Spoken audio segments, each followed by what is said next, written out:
I wrote this last night at about 9 o'clock, so there's no telling what's about to happen. This could be the worst thing that we all go through together. Also, I am not speaking on what I told Lindsay I was speaking on. Ooh, I'm going rogue. I hope that's allowed in Marietta. I'm not sure. So when you, I get the opportunity to speak at things like this pretty often, and when you come to stuff like this, they say, what are you going to talk about? Besides, a love of McDonald's. You need something to share with people. And I heard that for y'all, the theme this year or so far has been a journey to ... Is that correct? A story. A journey to or a story to something along those lines. For my talk's purposes, let's pretend it's a journey to, because that's what I've got written down. Oh, thank you, Michelle. So Michelle asked me, Michelle is my beautiful and lovely support staff, and she asked me about 100 times, they really need your topic. They really need to know what you're going to talk about. And I was on vacation last week with the kids, and I now need a vacation from the vacation I took with my kids. But I couldn't figure it out, and I thought, well, I'm going to talk about a journey to peace, because I think that this is the thing that I have worked on most in my life, 33 years of trying to figure out how to find peace. And I think one of the greatest understandings in my adult life is truly grasping the gospel, and that we are loved and worthy and enough just as we are, and we can't do anything to make ourselves more loved or worthy. And so I said, Michelle, that will be my talk. I'm going to talk about finding peace, which is hilarious because if I'm going to be real, I totally don't have that nailed down yet. And so I was going to figure it out because I thought I can write the things and I can sell the idea that I have found peace in my life and you guys will totally buy it. So yesterday when I got done with work, it was my first day back in the office and it was really chaotic, and I came home a little bit early and I thought I'll take a little bit of time before we start dinner. I'm going to write this thing down. And I'm sitting in my room and I'm trying to write, and the boys keep coming in, and they're like, obviously they want attention because mommy's here and that's very exciting, and there's dinner time and bedtimes and screaming and you're hitting your brother and all these things get in the way, and I'm getting so frustrated as I'm writing and like trying not to be a jerk to them. Do you see them? I'm like, I need 5 minutes. Please just give me 5 minutes. And I'm getting so frustrated, and I'm like angry at God. Like, I'm trying to speak to women. I am trying to offer wisdom, and I don't know how you expect me to do that when this chaos is going on, and my hair is on fire, and these kids won't stop yelling. And it's usually when I'm griping at God that I feel him speak to me most. I feel like my husband's kind of the same way. And he said, that's what I want you to talk about. So I apologize because this is not about finding peace. This is about embracing chaos. Ooh, just got real. We just got real right now.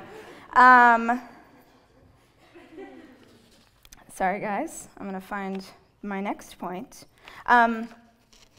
So I am married. I have 3 little boys. 9, 7, and 3.5. I have been married to my husband for 12 years. I run a website. Has anyone here actually seen my website? All right, so 2 of you are super impressed by me right now. I run a lifestyle website for women, what recipe to make for dinner, how to make a throw pillow, how to organize your kids for school. I have a staff of 8. I work full time. I write books. I say all of these things to emphasize the point that my life is utterly chaotic and getting crazier by the day. It's also important to point out that I literally spend my days working on things to explain to women how to make their lives simpler and easier.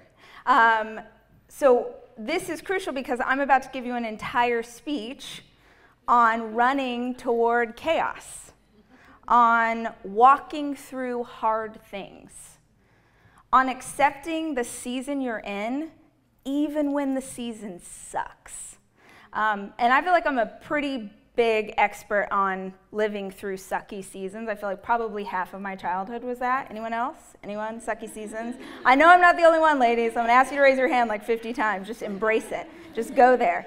So this isn't about throw pillows or getting organized. This is about chaos and living in it. And I think the irony that I realized by the time I had finished writing all of this down is that this is the journey to peace. That was my reaction when I finished. I was like, Lord Jesus, what just happened? Thank you. So chaos theory, I looked it up because I thought if I'm going to talk about chaos, that popped into my head, and what actually is chaos theory? So this is the definition from Wikipedia I found last night at 11 p.m. Chaos theory is the field of study in mathematics about the behavior and condition of dynamical systems that are highly sensitive to initial conditions. That doesn't matter. Nobody followed that. It's okay. This is the point. This is commonly referred to as the butterfly effect.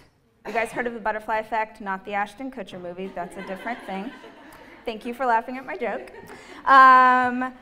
So basically, the butterfly theory is this. A hurricane, if we tracked the path of a hurricane all the way back to where it started, level 5 hurricane back when it was level 4 and level 3 and level 2 and level 1, and a tiny rainstorm, that you could track its path back across the world, an ocean away, to the time that a butterfly flapped its wings and changed the pressure in the air and caused this big thing. So the gist of the butterfly theory, the butterfly effect, is little tiny things can have monstrous reactions in our lives.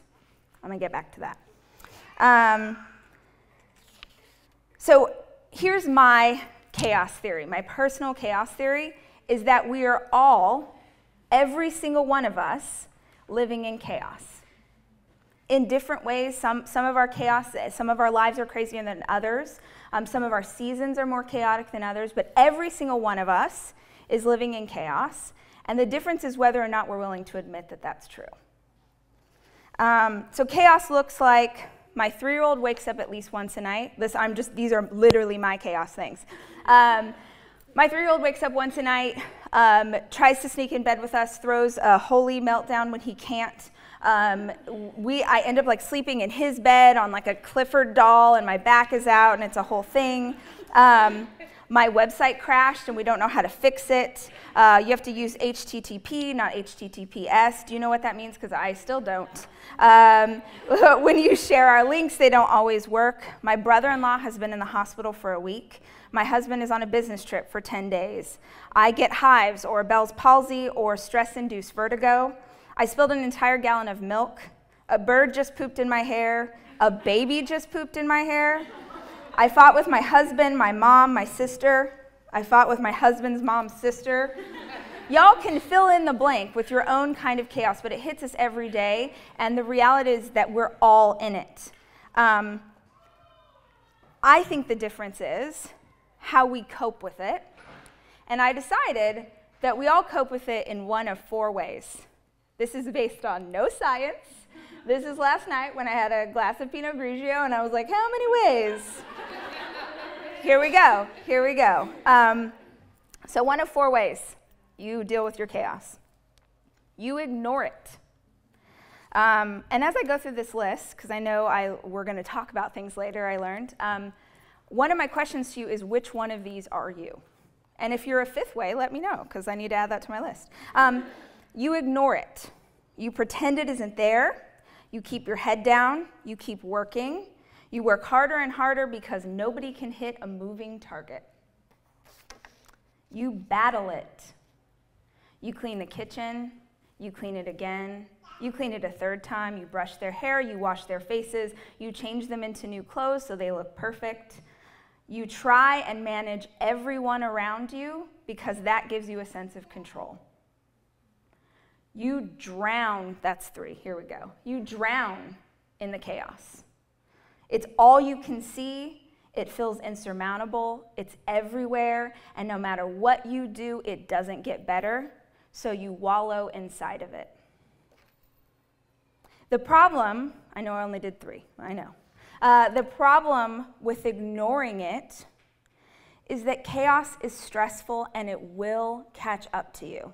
So this is how I deal with chaos. I ignore that it's happening to me and I work harder.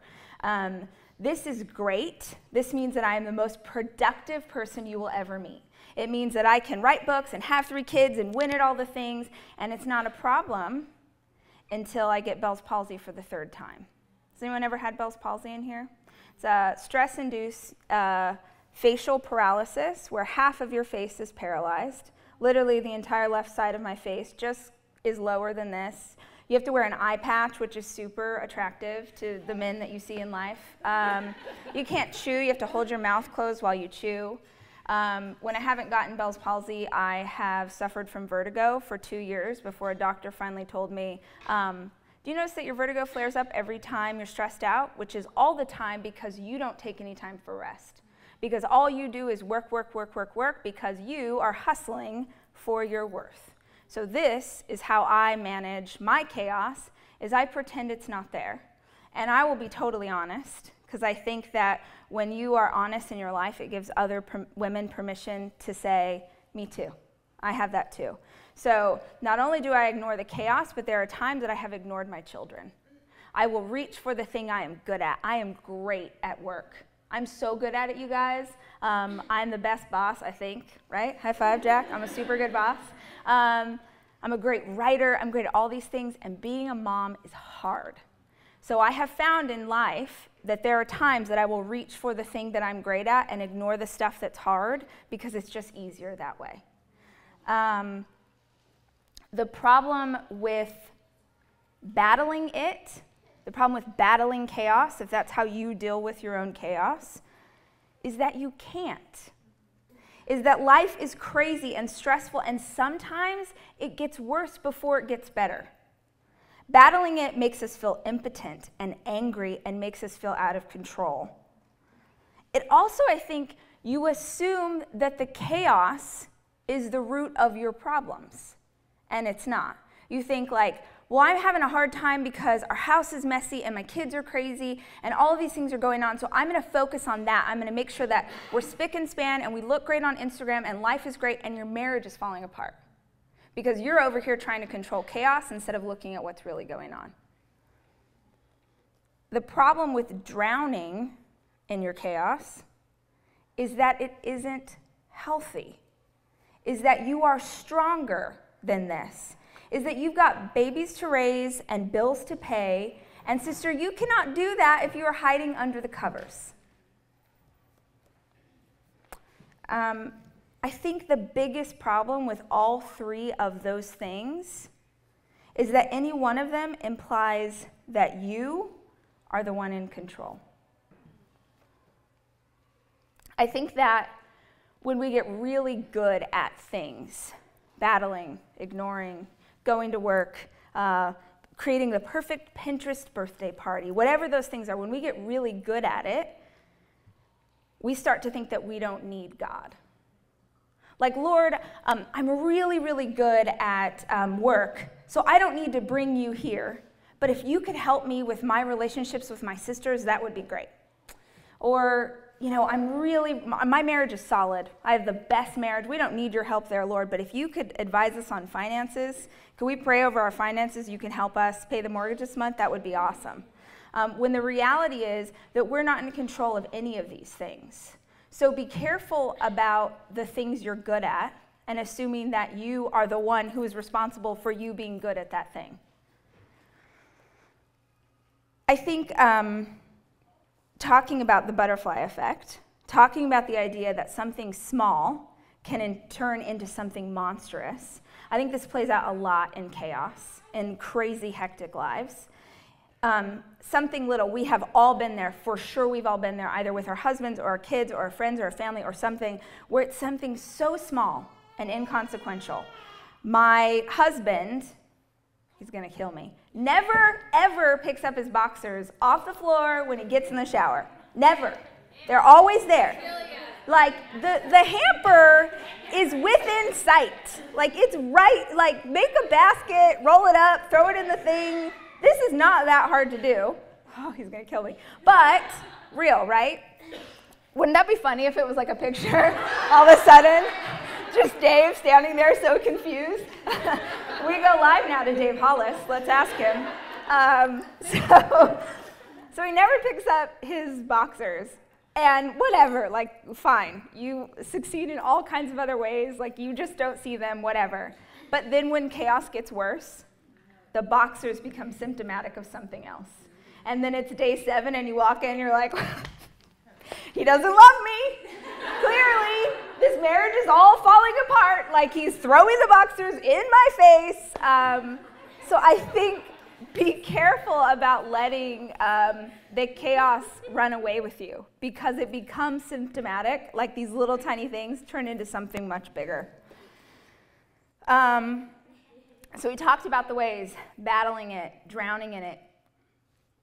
I want to talk about embracing it, which is the point of this whole conversation. Hold on, I have to take a drink. Jack will edit that out in post. Embracing it. Last night I was like, okay, I need to find an example for y'all of someone who embraces their chaos, because it isn't me always. I'm trying. I'm working through it. But my friend Heather is the most incredible embracer of chaos. Heather and her husband have adopted 3 children, 2 of which have Down syndrome. I just feel like she has this incredible ability to recognize that her life is going to be chaotic and crazy, and she just lives in it and finds joy. I call people who embrace chaos unicorns, because I think they are so rare and hard to find. But Heather is incredible. Heather's one of my best friends, so I have her as an exemplary unicorn to hold up before you today. I think of Heather as one of the happiest people I know. And I don't think that she's happy because exciting, special things happen to her every day. I think she's happy because she seeks joy. During any given week, she's headed to doctor's appointments or meeting with physical therapists. She's navigating the trials of IEPs or fighting for her daughter's right to spend time in general ed. In the midst of what most of us would see as overwhelming obstacles, she's texting me pictures of baby moccasins she found at a yard sale. She's asking me if she can come pick up my children so that I can have a break. When you go to their house for dinner, you'll find that it's not perfect. It's loud and colorful and messy and so filled with love and laughter that it makes your heart swell to walk through the door. And it's not lollipops and rainbows. I don't want you to think that Heather goes through life and is always happy and nothing ever gets her down. She has hard days just like we do. She gets frustrated just like we do. I literally got a text as I was sitting in the back of the room that her daughter has lice. She just sent me a text, oh my gosh, she has lice, and our kids were hanging out this weekend. I'm so sorry. This is the worst text I've ever sent to anybody. I am so sorry. And I was like, well, first of all, I started scratching immediately. I was like, oh no. But secondly, I was just like, oh my gosh, girl, I'm so sorry. It'll be okay. And she just sent me another text. She's like, no, it's fine, because it's 9. I'm going to start drinking now, and I'm just going to drink until the lice are gone, which is not real. But so her attitude of just like, I'm going to laugh at what this moment is. She just accepts that life is going to be chaotic and messy, and she's open about it. She invites you into her chaos. She encourages you to speak honestly about your own, and when you do, she pours you a glass of wine and is like, me too, girl. I have those days too. And it's not Heather who dreamed this up. She just had a stellar example. Jesus is the ultimate embracer of chaos. He's preaching and teaching and shepherding a flock, and in the midst of it, he is accepting of everyone. The widows, the prostitutes, the lepers, the orphans, people with great need who undoubtedly brought drama and stress into his life. who weren't always lovable or even kind. Jesus looked at them all and said, "Bring it." I mean, I think that's what he said. That's how I imagine Jesus is. He's like super street. Jesus looked at the messy and broken pieces and he said, "Behold, I am making all things new."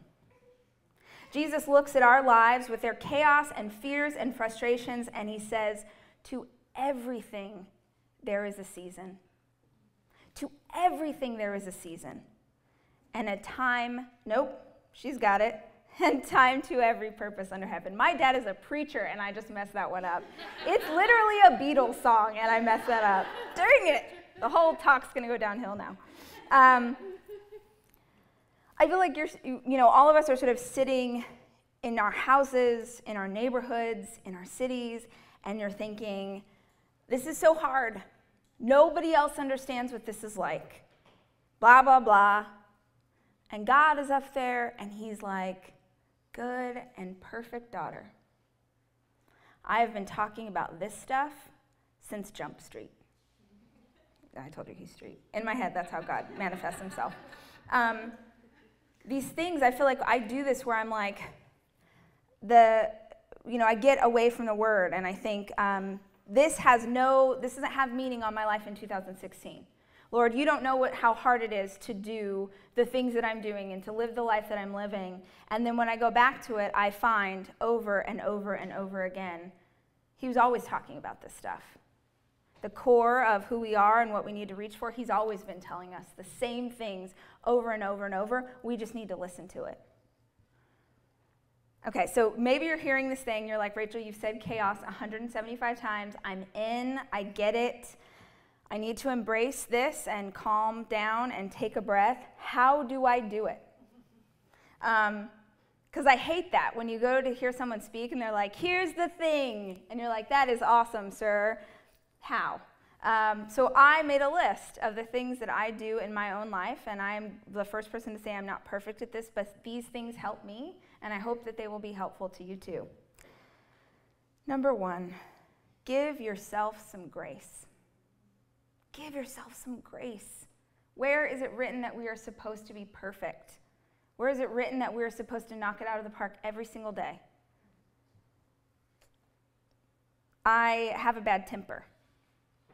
I try really hard to control it. My dad had a bad temper and he screamed at us, and so I found when I had my own kids that is what I reached for. And it doesn't happen all the time, but it still happens. And I'm devastated by it. Because I think when you recognize something in yourself as a parent that you hated when your parents did to you, it's crushing. And that, screaming at my kids, that's crushing for me. But I have to give myself some grace. I have to understand that tomorrow I get to start again. I'm not always going to get there, but as long as I keep reaching for something better, we're going to find a way through this. Take a breath. I have my middle son is hard. He's hard to manage. I had the first child who is a rule follower. He's quiet, and he's following a straight line. He's not ever going to get out of line. And so I was like, well, let's have 100 kids. We are so good at parenting, you guys. Oh my gosh. And from the time my second son came out, we were like, what have we done? Why did we choose this? Like, literally took him to the pediatrician and held him out like the Lion King on the rock and was like, something's wrong here. And the pediatrician said, no, this is a normal child. Your first son is the freak of nature. And then I, cried hysterically for the next 7 years. But he is a little crazy, and he has a temper, and he gets fired up. And if I get fired up with him, it makes it so much worse. So I force myself to take a breath. I force myself to count to 10. Sometimes you have to walk away and come back. I know it sounds silly because this is the same advice we've been hearing forever, because it's real. Also, take it one day at a time. If I look at the next month of my life, I get so overwhelmed. I'm like, well, I'm moving to Murrieta. I'm done. I don't want to do this anymore.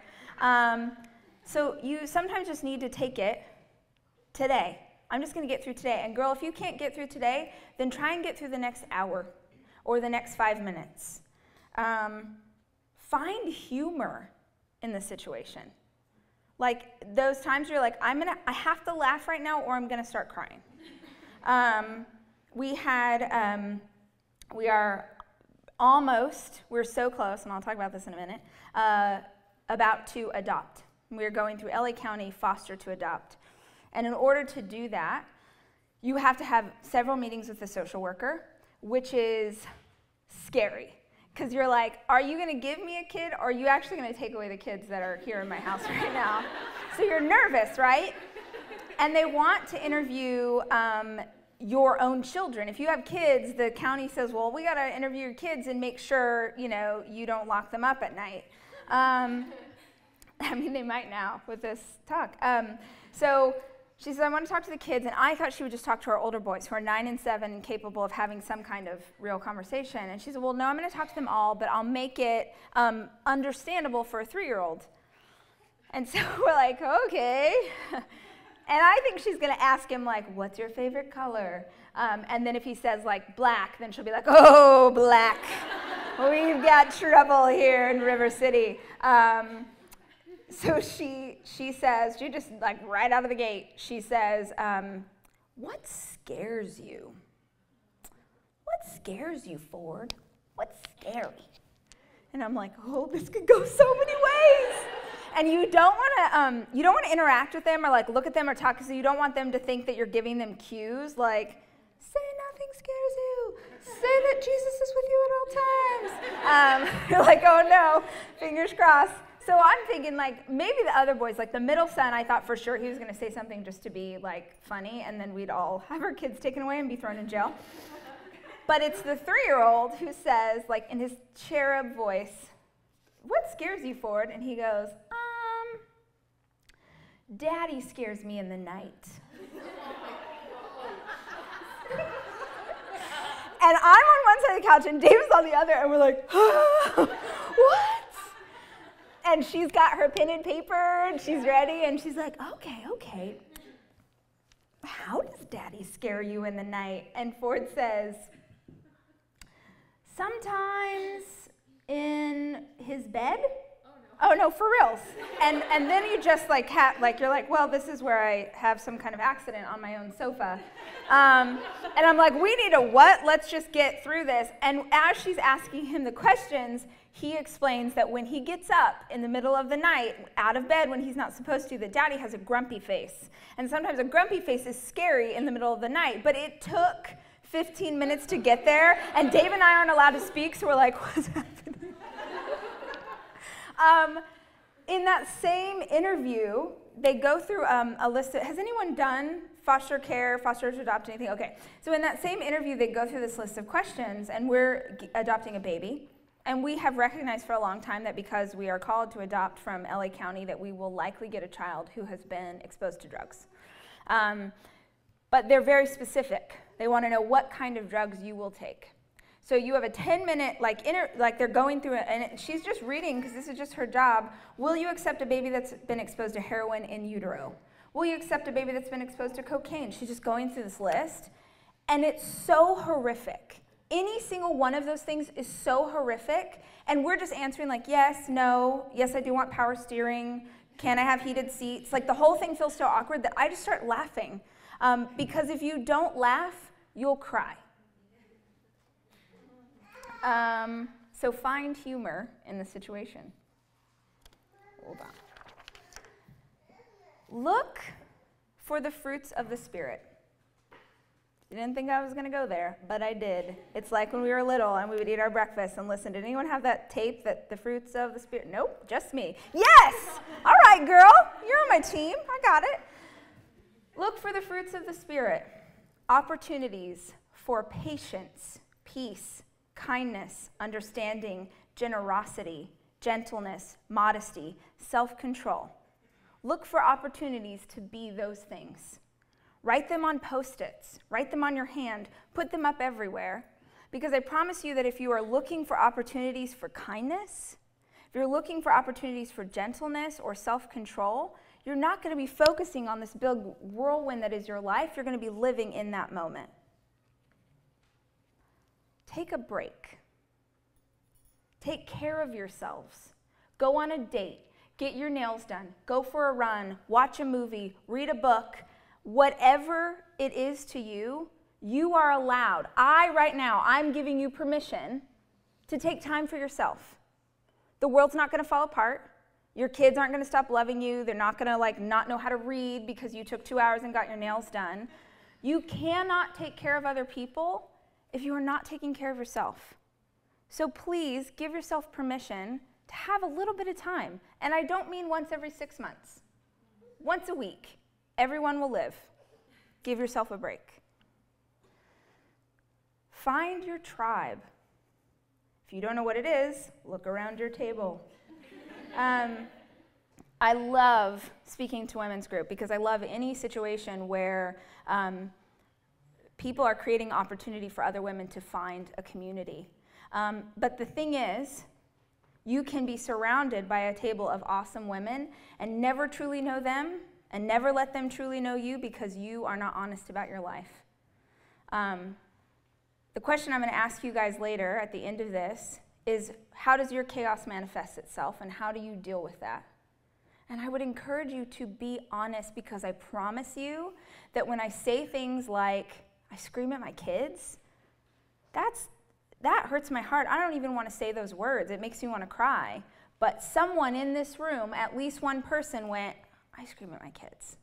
And it makes me feel terrible. So give yourself permission to be honest because it gives everyone else permission as well. Ask for help. Ask for help. You don't have to do it all. Guys, back in the day, people lived with grandparents. They were surrounded by a community of people that helped them to raise their families and have a strong marriage and pray over them when they needed it. And now all of a sudden, not only are we having to do this on our own, but we also need it to look a certain way, and Instagram's got to be beautiful, and the birthday party has to be perfect, and our house needs to match and look exactly like Real Simple. Ask for help. I also think, I used to be a wedding planner. I was a wedding planner for a really long time. And brides would come to me and they would say, well, I really want amazing food and a dress like this and a cake like this and all of it. They would this list. And I'm like, that is so awesome, girl. You have $500 to spend. So I would always tell brides, pick out 1 or 2 things that are really important to you, and that's what we're going to spend our budget on. And everything else will be pretty good.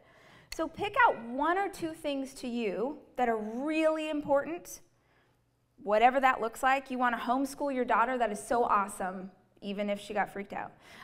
You want to homeschool your kids, or you want to make sure that your health is in check, or you want, like, your house being clean is really important to you. Pick a handful of things and do those really well. Be the in and out of your life. Do a handful of things really well. Cheeseburgers, french fries, milkshakes, that's all In-N-Out does, and they do it awesomely, right? So you be the in and out of your life. You didn't think I was going to give you that quote today, but I did. And then the other stuff, if a clean house isn't super important to you, but your health and your kids' school is, do those 2 things great and let the house be messy. You don't have to nail it all. It doesn't all have to be perfect. Remember Philippians 1:6, which is my scripture right now in my life that I just say over and over and over as we walk through this foster to adopt situation. Be confident of this, that he who began a good work in you will carry it to completion. God didn't start you on this journey to leave you there. Yea, though I walk through the valley of the shadow of death, you're walking through it. He's not leaving you there. Have confidence that he started you on a journey that he intends to see to the end. The last thing I want to say about this is remember that the chaos that you're crying about, someone else in this room is praying for. Can't lose the baby weight. It's been 2 years, you can't lose this baby weight. My girlfriends who struggle with infertility would kill for your baby weight. Your kids are screaming and it's chaos and it's so hard to deal with. The mother who lost her son a month ago would kill to hear her kids screaming in the other room. You're fighting with your husband, that sucks and that's hard. Someone who's lost their husband, someone whose husband is overseas in war, who she's not going to see for 12 months, she'd give anything to have an argument with her husband face to face. So just remember that the things that you're struggling with are, if you flip them, if you just change your perspective, are a blessing. Somewhere in there is a blessing. Seek it out. When you feel confident in your abilities to handle chaos, nope, let me do that again.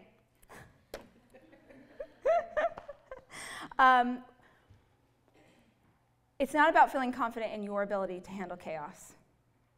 It's about feeling confident in God's ability to handle the chaos in your life.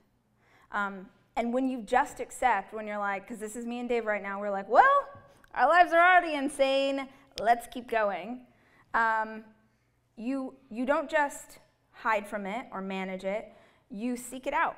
Because you think, well, this is the season, and this is what's happening, and this is what we're being called to do. We have been going through the adoption process for 4.5 years. When we decided to adopt a little girl, we chose Ethiopia. We said, we're going to do an Ethiopian adoption because we absolutely we don't want any relationship with a birth family.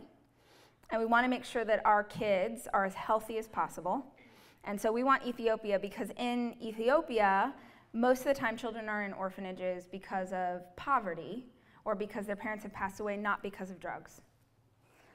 And 2.5 years into that process, 3 years into that process, right when we were like on the list, we're moving up the list. If anyone's ever adopted, you know you're like making your way up the list until it's your turn. The government there imploded. And there were no more adoptions. After all this time and effort and waiting and dreaming and all these plans, that didn't exist anymore. And for a while, we ignored it. We were like, oh no, God sent us down this path. We're for sure going to get this baby. And we didn't. And so we decided, okay, we're going to look domestically.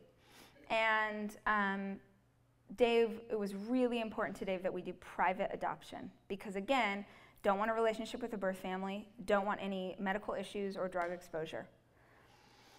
And I think God just worked on our hearts. And I kept thinking, we're here because, God asks us to care for the widows and the orphans. And that kept running through my head, the orphans, the orphans, the orphans. And I thought, we're supposed to, like when God calls you to do something, he doesn't call you to do it in the easiest way. And I think that a lot of times in my life, I've done, okay, Lord, I'll do that thing for you in the easiest way that is the least amount of effort on me. You want me to help with this charity? Cool, I'm going to write a check. I'm not going to do anything with my hands. I'm not going to do anything that's an imposition. So we worked on our hearts, and we decided to do LA County. But still, we're going to do an adoption from LA County. We don't want any, like all the things, we just kept saying them over and over. And we go to our very first class, because you have to do parenting classes in LA County. And they tell us at the end of 8 hours of the very first class, if you want to adopt in LA County, you have to commit to 6 months of foster care before you will adopt. And the child you're doing foster care with is not the child you're adopting. And we were like, say what? We got in the car that day and we were pissed. We were so pissed. We felt like we had been tricked. And we talked ourselves around in circles for about an hour. And finally, what we came away with was, we felt like God led us here. And we don't get to decide not to do it because it's hard.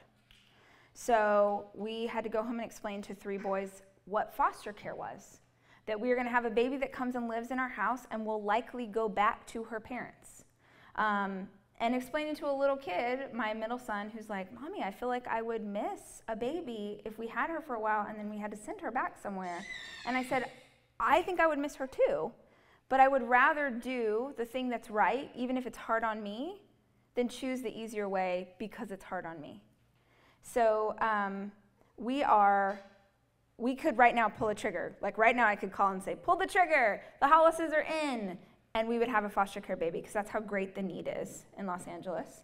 And we asked for to get through February. I have a lot of travel this month, so we said, can we please get through February? And the first Monday in March, we are going to pull the trigger on foster care.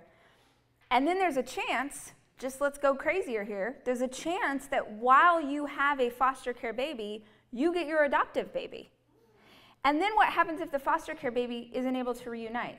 Then she's up for adoption, which means that suddenly we're looking at having 2 babies at one time who are not related, who both have their own special needs. We both work full time. We have, like, it just keeps getting worse. And people are like, what are you going to do? And I'm like, I have no idea. We are literally walking in faith. We are literally running towards chaos. We are running towards disruption, because even if I don't get it every day, even if I don't win at life every day, I'm confident that if God brought me here and if God put this on my heart, then I'm going to get through it. And if you really believe that, if you really believe that He is the one who is in charge, that He is the one who put you here right now today, you can't have fear. Because like the God of angel armies, like you guys know that song? Play that song when you get freaked out. If you really truly believe that He is in control of all of this chaos, then there is no fear. There's only peace inside of it. So it turns out we did find a journey to peace. The last thing I wanted to talk about was the butterfly effect again. Because I kept thinking, Lord, there's some analogy here. There's some really good way to bring this all back around. Because I like a start and an end. I like it all to come full circle. And as I was driving with the guys today to come down here, I thought, butterfly effect. Can you imagine the chaotic transformation that happens to a caterpillar? The complete change of everything that a caterpillar is. And the awesome, incredible, beautiful thing that God turns it into on the other side of that.